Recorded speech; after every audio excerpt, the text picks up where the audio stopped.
एक सीधा साधा गांव का भगत कभी कथा नहीं सुनता था, गाय चराता था गांव की।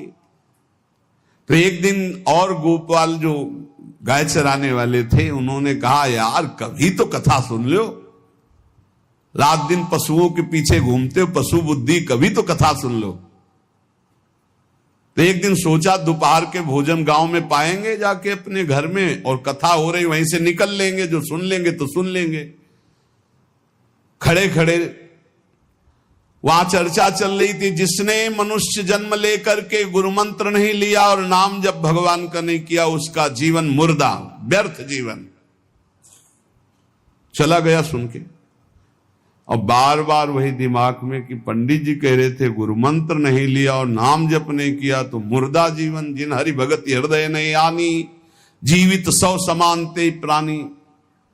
दूसरे दिन फिर गया, कहा पंडित जी आपने कल कथा में कहा था गुरु मंत्र ले लेना चाहिए, नहीं तो जीवन मुर्दा हो जाता है, बेकार जीवन रहता है। तो देव गुरु मंत्र आप, और तो हम किसी को जानते नहीं। देखा फटा पुराना कपड़ा, डंडा लिए एक चरवाहा, उनका ऐसे थोड़ी कि तुरंत गुरु मंत्र दे दिया जाता है। आखिरी दिन कथा के मिलना, फिर दे देंगे, टाल दिया। अब वो आखिरी दिन कथा के तो दिन चढ़ावा चढ़ रहा था, तो पंडित जी ने कहा जब चलें तब ले लेना गुरु मंत्र, टाल दिया। अब वो जब आखिरी दिन के बाद हो, तो उस समय घोड़े पे बैठ सब सामान लाद के पंडित जी चलते थे, वो तो सब सामान लाद के चलने लगे हो। तो पीछे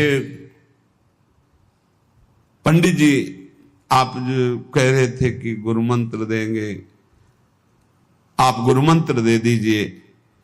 पंडित जी रबड़ी पवाई गई थी, घोड़े से उतरे, घोड़ा एक भगत के यहां खड़ा किया और लोटा लिया और भागे, क्योंकि सोच लगी थी। अब वो भगत किसान आदमी, गांव का गंवार आदमी पीछे लगे, पंडित जी अरे गुरु मंत्र दे दो, कितने दिन से टहला रहे हो आप।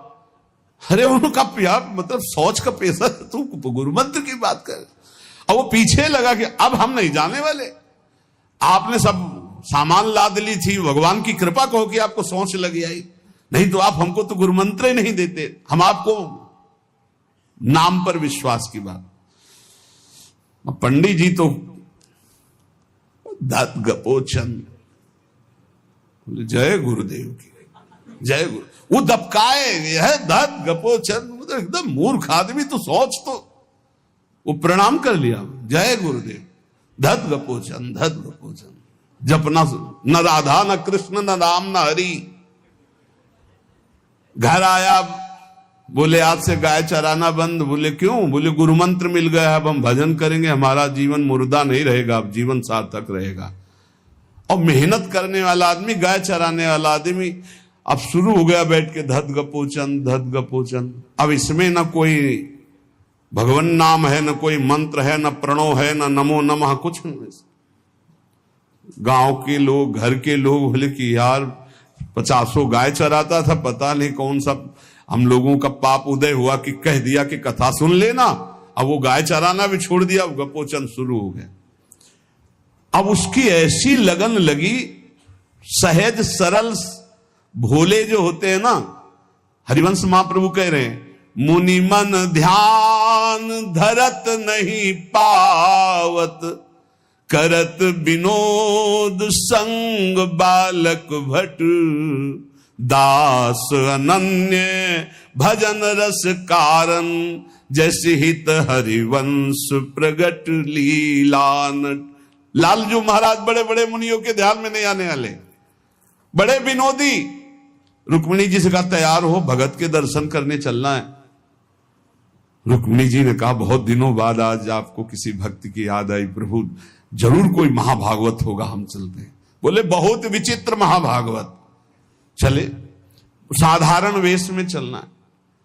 जब गांव में गए, उस भगवान तो सर्वज्ञ ही है, उसके घर के दरवाजे में बैठ गए और रुक्मिणी जी से कहा कि पहले तुम मिल के आओ भगत के, फिर हम मिलेंगे। रुक्मिणी जी ने कहा हाँ ये उत्तम बात है, पहले हम उनको दर्शन दे के और दर्शन करके आती है। तो आंख मूंदे से, न खाना न पीना, धत गपोचन।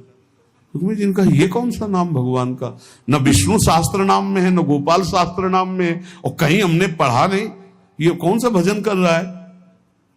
कहे किसका भजन कर रहे हो, चुप रहा। फिर किसका भजन कर, 2-3 बार तो गुस्सा के आंख खोला, देखा कोई स्त्री, तो बोले तुम्हारे खसम का भजन कर रहे हैं, और किसका कर रहे हैं।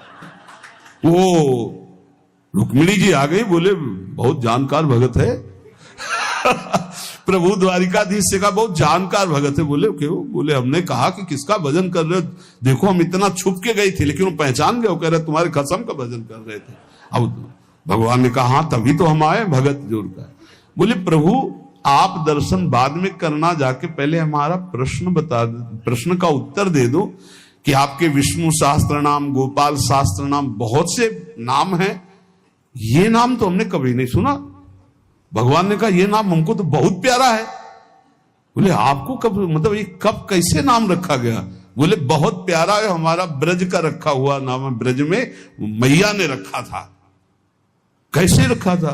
बोले एक दिन मैं माखन चोरी कर रहा था, सखा के कांधे पर खड़ा हुआ, ऊपर माट में हाथ डालकर मक्खन पूरा ऐसे खाता जाता, सखा को पवाता जाता। इतने में मैया और गोपी जन आ गई। एक कन्हैया ये क्या कर रहा है। अब हमने देखा कि फंस गए। हमने कहा कि मैया हमें बहुत भूख लगी थी और देखा कि इसमें चींटी चढ़ी हुई है, तो हम चींटी निकाल रहे थे। तो बोले चींटी कैसे निकाल रहे थे, यहां पूरा हाथ सना हुआ है तुम्हारा चींटी। बोले अरे भैया तू बावरी, जब चींटी को ऐसे निकालने करते वो अंदर चली जाती तो खबो खबो के निकाला, इसलिए ऐसा इतना हाथ हो। बोले यहां मुंह में भी जब तुम्हारे मक्खन लगा, एक मक्खी बार बार उड़ रही थी तो हम ऐसे मारा तो पूरा मुंह में मक्खन लगा। मैया ने कहा धत गपोचन। बोले ये उस समय का नाम रखा हुआ है, मेरा बाल गोविंद में जब मैया ने रखा था मक्खन चोरी के समय उस। अब आप विचार करके देखो, भगवान का साक्षात्कार गुरु वचनों पर विश्वास होने पर साधारण शब्द बोला तो भगवान तो सर्वलोक महेश्वर सर्वज्ञ, उनके सब अक्षर, जैसे हर अक्षर में आ विराजमान है, का खा गा घा आ, ऐसे ही सब अक्षरों में ब्रह्म विराजमान है।